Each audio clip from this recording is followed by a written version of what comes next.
तर भारताने दिलेल्या प्रत्युत्तरामुळे पाकिस्तानची दाणादाण उडाली आहे। भारताचे सैनिक कधीही आपल्या सीमेत दाखल होऊ शकतात ही भीती आता पाकिस्तानला सतावू लागली आहे आणि भीती कायमच असली पाहिजे श्वेता। त्यामुळेच आता घाबरलेला पाकिस्तान त्यांच्या हद्दीमध्ये सीमेवरती जेसीबीने खड्डा खणतोय आणि जेसीबीने खंदक खणून आपण भारतीय सैनिकांना रोखू शकतो असा पाकिस्तानचा प्रयत्न सुरू आहे। आणि पुन्हा एकदा नापाक प्रयत्न हा पाकिस्तानचा की काहीही केलं तरी एवढ्या आकाशातनं वार केले जात आहे तर हे खंदक खोदून पाकिस्तान स्वतःसाठीच हा खड्डा खोदतोय की काय असं म्हणावं लागेल। कारण शत्रू कधीच समोर दत्त म्हणून येऊन उभा ठाकू शकतो। म्हणूनच आता पाकिस्तानकडनं सीमारेषेवरती आपल्या हद्दीमध्ये जेसीबीच्या माध्यमातून खड्डा खोदण्याचा प्रयत्न सुरू आहे। त्यांना काय वाटतं हा खड्डा खोदला म्हणजे भारतीय सैन्य पुढे येऊ शकणार नाही। ती म्हण आहे ना, दुसऱ्यासाठी खड्डा खणू नये आणि दुसऱ्यासाठी खड्डा खणतात त्या खड्ड्यामध्ये स्वतःचे पडणार आहेत।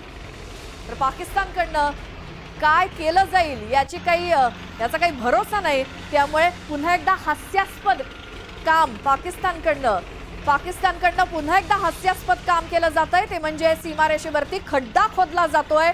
पुन्हा एकदा हसं पाकिस्तानचं होतंय। अधिक माहितीसाठी जाऊयात आमचे प्रतिनिधी प्रशांत लीला रामदास यांच्याकडे। प्रशांत, हा खड्डा नेमका कोणासाठी? पाकिस्ताननी स्वतःला खड्ड्यात टाकण्याचा निर्णय घेतला अशी परिस्थिती सध्या पाकिस्तानची आहे। पाकिस्तान जे वारंवार हल्ले करतायत ते हल्ले भारतीय लष्कर परतून लावतंय आणि आता ज्या पद्धतीने पाकिस्तानमध्ये हाहाकार निर्माण झाला आहे त्यानंतर मोठं भीतीग्रस्त वातावरण आहे। त्यामध्ये अनेक दहशतवादी जे आहे ते खंदक खणून त्या खंदकामध्ये पाकिस्तानचे जे दहशतवादी आहे, पाकिस्तान पुरस्कृत दहशतवादी जे आहेत ते जसं एक कसूर गावातील हा खंदक खणत असल्यानं चित्र आपल्याला पाहायला मिळते।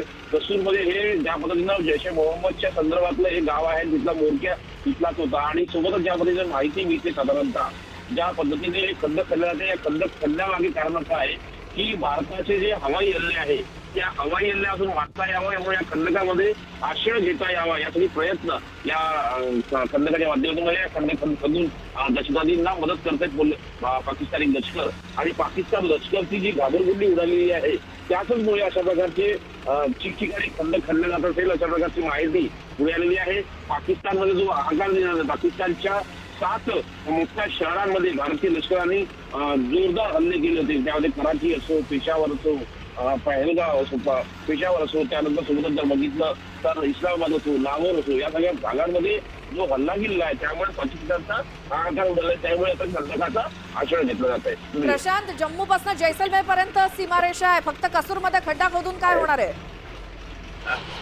बरोबर आहे, नुसतं एका कसूरमध्ये खंदक खोदून काही होणार नाहीये, पण जी भीती आहे भीती कुठे ही या प्रकारचे कृती पाकिस्तानचं लष्कर करत आहे आणि दहशतवाद्यांना वाचवण्याचा प्रयत्न करते। आपल्याला माहित असेल काल जेव्हा लाहोरमध्ये हल्ला केला आणि इस्लामाबादमध्ये पाकिस्तानच्या इमारतीवरती हल्ला जेव्हा करण्यात आला त्यावेळेस त्या इमारतीमध्ये दहशतवाद्यांना शेल्टर देण्याची माहिती पुढे आली होती आणि असं असल्यानंतर त्या दहशतवाद्यांना मारण्यासाठी भारतीय लष्कराच्या वतीनं कारवाई करण्यात आली।